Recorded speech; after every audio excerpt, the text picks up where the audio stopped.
What's going on, everyone? Welcome back to Movie Emporium's Best Films of 2021. Now, before we begin, if you like this channel, awesome, hit the subscribe button to join Movie Emporium, hit that notification bell at the top to find what's coming next. If you like any videos, awesome, hit that like button as well as commenting below on any video to watch, including this one. In a year that, to be fairly honest, has been very on the negative side and just continues, we've had some positivity, and that is in some great films of 2021, as there is every year. This is a list I love to do because it's a way to spotlight the films I think are the true winners of 2021. It's films that I think rise above and beyond and basically encapsulate what makes filmmaking and what makes cinema great. With that said, there are a lot of films that came out this year that I truly loved, but I had to kind of boil it down to 15 films, to top 5, honorable mentions, as well as top 10. So there are some films that won't be on this list that you may love or you may put in your own top 10.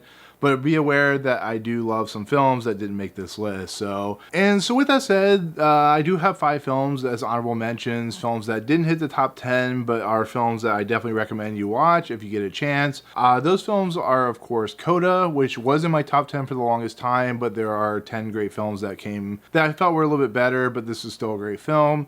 West Side Story, which is Steven Spielberg's adaptation of course, the play musical. Blood Red Sky, which, of course, came out on Netflix, which is fantastic.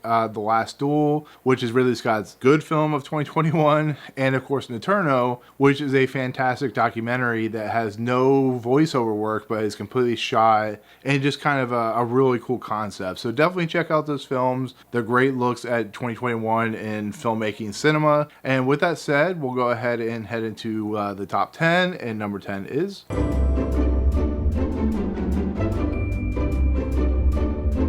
So number 10 is actually my only animated film in the top 10 for the year, and that is The Mitchells vs. the Machines. Phil Lord, Chris Miller, everybody involved once again delivers a great concept, a great animated film. This is a film that completely caught me off guard with just the animation style, which is the storytelling, which is everything that is truly wonderful about filmmaking when it comes to an animated sense.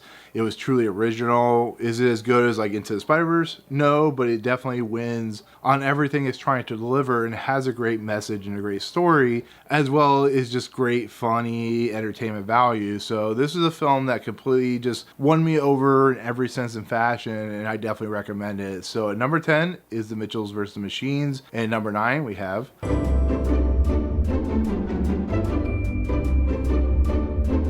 So number 9 is a film that was actually seen, I believe, in 2020, but didn't really release until 2021. And that, of course, is Judas and the Black Messiah. Daniel Kaluuya's performance is absolutely riveting in this movie. Everything about this movie is on point. It's special. Lakeith Stanfield is amazing. Everybody in this movie is amazing. Yes, it wasn't released till like February, but this is what truly great filmmaking is like. This is what a good message is like. This is what power and powerful ideas and concepts is like. And it was just an overall amazing, overall well-directed, just a fantastic movie. Yes, I would have loved to see it in theaters, but the fact that I got to see this movie and it delivered on all fronts is absolutely fantastic. And it's just a great film with great performances, and absolutely deserved the Oscar that it got. So at number 9 is Judas and the Black Messiah, and number 8 is...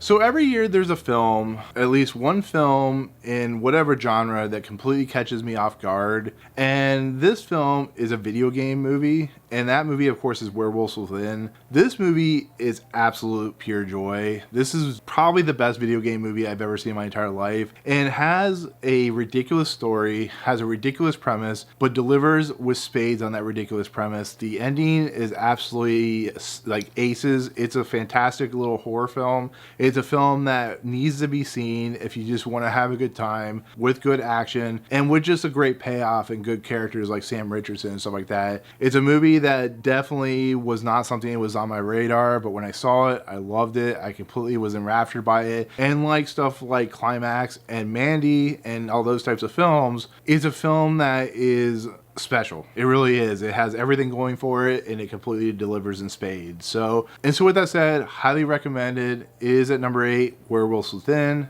At number 7, we have...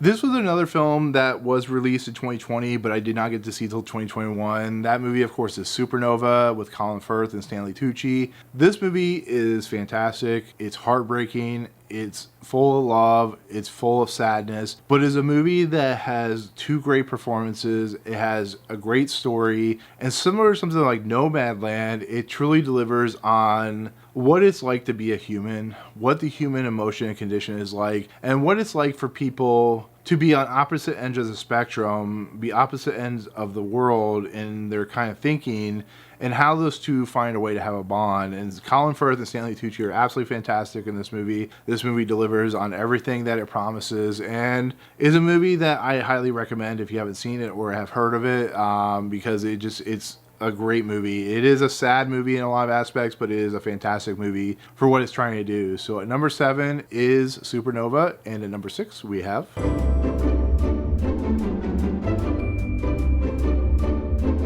So at number 6 is a movie I know a lot of people will have as their number 1, especially comic book movie of the year, maybe of all time. This is, to me personally, one of the 5 greatest MCU movies of all time. It's Spider-Man No Way Home. This is a movie that I thought was going to be bloated. I thought it was going to be overzealous in what it was trying to do. I just didn't think it was going to work, to be fairly honest, but I was still hoping for it. And then, still not to spoil anything, there is a spoiler review on my channel about it. It delivers in every promise that it imagines. Everybody's on point. Every villain's on point. I even think they redeem a lot of villains that were terrible in other movies, and is a movie that is 20 years of Spider-Man fandom in one movie that completely respects that fandom and does it in spades. And Tom Holland is amazing. Everybody, like I said, is amazing in this movie, and it absolutely delivers on the spectacle that it promises, and then gives you a great payoff at the end. So with that said, it is one of the great comic book movies of the year, probably one of my favorites of the year when it comes to comic book movies, and is one of the best movies of the year, to be fairly honest. So at number 6 is Spider-Man No Way Home, and at number 5 we have...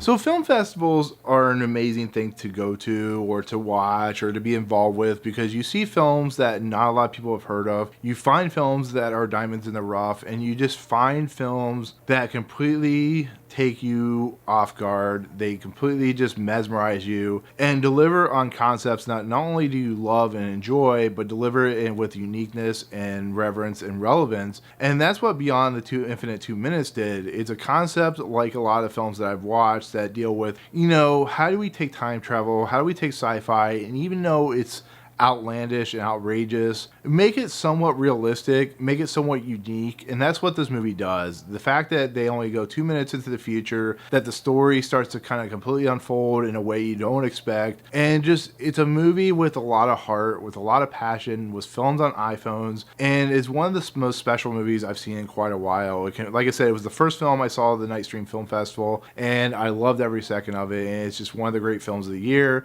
Like I said, it's number 5 on my list for a reason. But if you have not seen Beyond the Infinite 2 Minutes, or whenever it releases, highly recommend it. Definitely watch it. It is 100% worth your time to watch as a film. So number 5 is Beyond the Infinite 2 Minutes, and number 4 we have...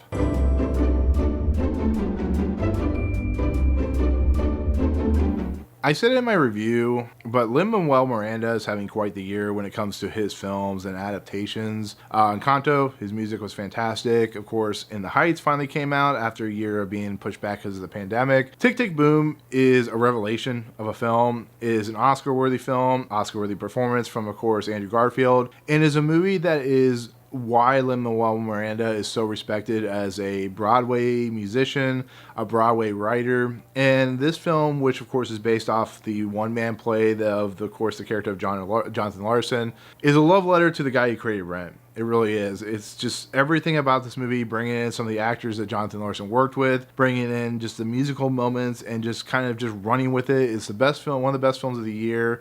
Has some great songs, and really shows you that even though there are terrible musicals that came out this year, there's one that just completely is above the pack, and that's what Tick, Tick, Boom does. It just completely shows you what great musicals can be when they're done right. And so at number 4 is Tick, Tick, Boom, and at number 3 we have...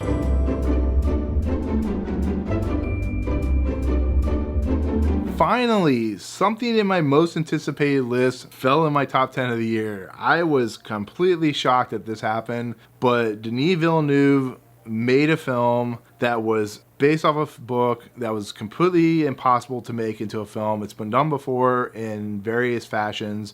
This movie is spectacle and spectacle's finest. This movie is great storytelling. Everybody in this movie delivers on everything they promise.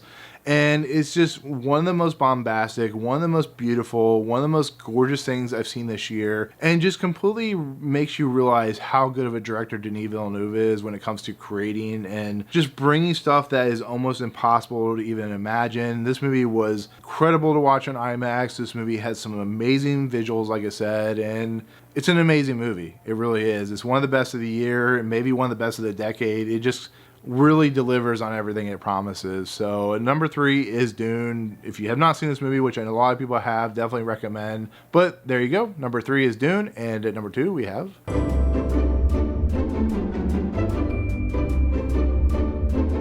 So I had to make a decision last year, and this is a film I saw last year, probably about June or July, I think it was, maybe August, where I had to decide, because this film wasn't coming out until 2021, whether I was going to put this in my 2020 list or I was going to put this in my 2021 list. And then I talked to a couple YouTubers, and I made the decision to put this in my 2021 list because it finally came out a lot longer than I thought expected it to ever come out. And that film, of course, is 9 Days. 9 Days is an incredible movie that is revelatory on all aspects. Winston Duke is amazing. Zazie Beetz is amazing. Bill Skarsgård is amazing. Everybody in this movie is absolutely incredible. This is a movie with a really interesting message. It's a movie with a lot of interesting concepts. It has a ending that is so emotionally powerful and so heartbreaking and so beautiful that it completely just breaks you into two. But the story itself is just so incredible to watch. And like I said, it's been a while since I've seen this movie,